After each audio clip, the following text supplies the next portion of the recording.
നമസ്തേ. പൃഥ്വിരാജ് ആരെയും മൈൻഡ് ചെയ്യുന്ന ആളല്ല എന്നാണ് അമ്മയായ നടി മല്ലിക ചേച്ചിയുടെ വാക്കുകൾ ഒരു ചാനലിൽ ഇന്ന് കേൾക്കാനിടയായി. മകൻ്റെ ഒരു സിനിമയെക്കുറിച്ചാണല്ലോ ഇപ്പോൾ സജീവ ചർച്ച.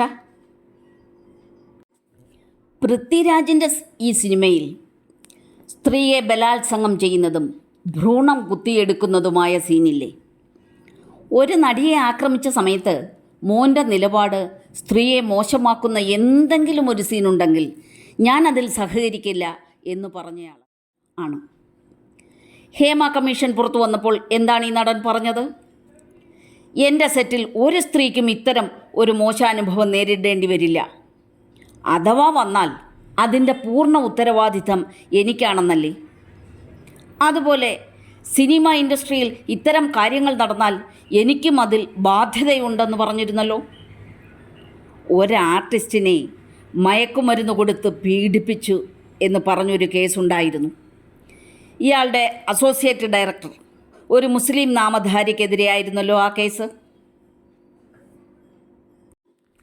ആ പെൺകുട്ടിയെ നശിപ്പിച്ചത് പോരാഞ്ഞ് അവരിൽ നിന്നും പണം ആവശ്യപ്പെട്ടുകൊണ്ട് നിരന്തരം ഭീഷണിപ്പെടുത്തുകയും ചെയ്തില്ലേ? ഈ നടൻ്റെ സെറ്റിലല്ലേ ഇത് സംഭവിച്ചത്? അപ്പോൾ അയാളുടെ സെറ്റിൽ മയക്കുമരുന്ന്, പീഡനം, സ്ത്രീവിരുദ്ധത ഒക്കെ നടന്നില്ലേ?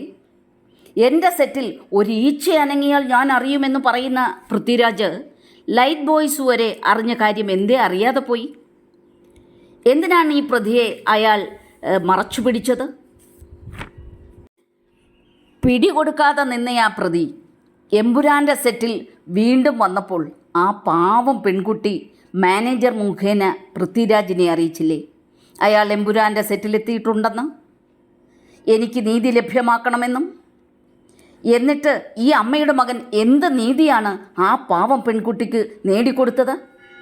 അപ്പോൾ യാതൊരു നിയമ നടപടിയും സ്വീകരിക്കാതെ അയാൾക്ക് അയാളുടെ അജണ്ട നടപ്പിലാക്കാൻ അല്ലെങ്കിൽ പണം സമ്പാദിക്കാൻ വേണ്ടി ഏതറ്റം വരെയും പോകുമെന്നതല്ലേ? മോഹൻലാലിനെ പോലുള്ള ഒരു മഹാനടനെ വച്ച് ഹിന്ദുവിരുദ്ധതയും രാജ്യവിരുദ്ധതയും ഹിന്ദു ദൈവത്തെ അവഹേളിക്കുകയുമൊക്കെ ചെയ്യിച്ചില്ലേ? ആ മഹാനടനെ നശിപ്പിച്ചില്ലേ ഈ മഹാൻ? ഇയാളുടെ അജണ്ട എന്ന കാഞ്ഞ ബുദ്ധിയുടെ നിഷ്കളങ്കത എല്ലാവർക്കും മനസ്സിലാകണമെന്നില്ല. പണ്ട് കാശ്മീരിൽ ഒരു പെൺകുട്ടിയെ പീഡിപ്പിച്ചപ്പോൾ പ്രത്യേക മതവിഭാഗത്തിൽപ്പെട്ട ആ പെൺകുട്ടിക്ക് വേണ്ടി ഹാഷ്ടാഗ് ഇട്ട് അതിനുവേണ്ടി പ്രവർത്തിക്കാൻ ഇയാൾ മുന്നോട്ട് വന്നിരുന്നല്ലോ. അതുപോലെ ശ്രീലങ്കയിലെ ഒരു വിഷയത്തിൽ അവിടെ മുസ്ലിം വിഭാഗം കൂടുതലുള്ളതുകൊണ്ട് അവരെ മനഃപൂർവ്വം ദ്രോഹിക്കുകയാണെന്ന് പറഞ്ഞ് ഈ നടൻ സൃഷ്ടിച്ച പുകിലുകൾ ഓർമ്മയില്ലേ?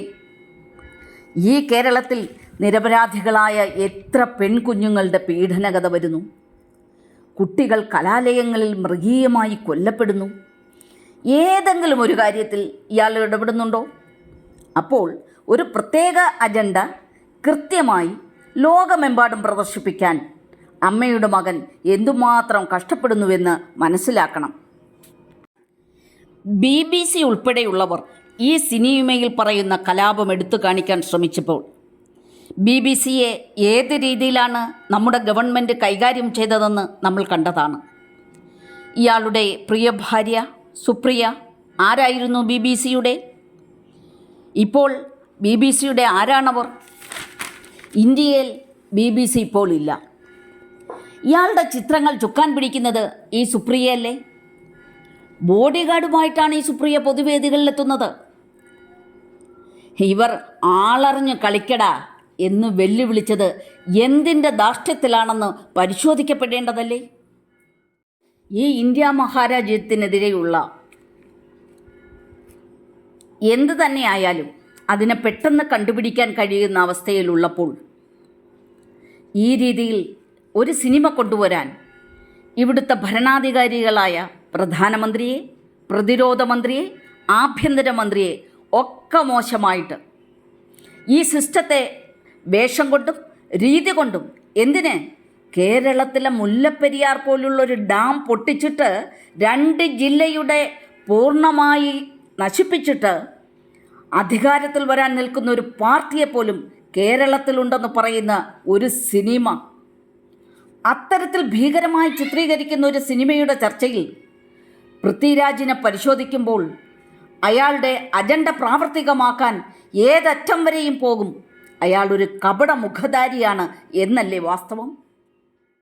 ജോർദാനിൽ ആടുജീവിതത്തിൻ്റെ ഷൂട്ടിങ്ങിന് പോയ സമയത്ത് ഈ വ്യക്തി ആരോടൊക്കെ ബന്ധപ്പെട്ടിരുന്നു എന്ന അന്വേഷണം വേണമെന്ന് ഒരു സംഘടന ആവശ്യപ്പെട്ടല്ലോ. അതിൻ്റെ സത്യാവസ്ഥ എത്രയും പെട്ടെന്ന് വെളിയിൽ വരട്ടെ. ഒരു ചോദ്യം മാത്രം.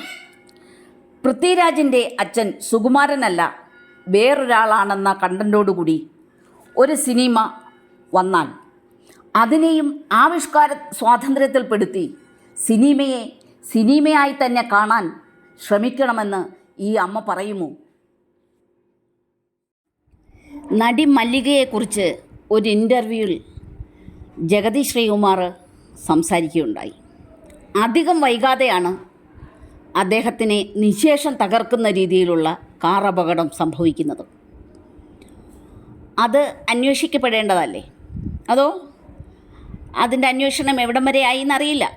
അതോ അതും സ്വാഭാവിക ആക്സിഡൻറ്റിൽ പെട്ടുപോയോ? സെൻസർ ബോർഡിനെ കുറ്റം പറഞ്ഞ് ആശ്വസിക്കുന്നവർ ഉണ്ടല്ലോ. ചിലർ ചോദിക്കുന്നു, കേരളം എന്താ ഗതി പിടിക്കാത്തതെന്ന്.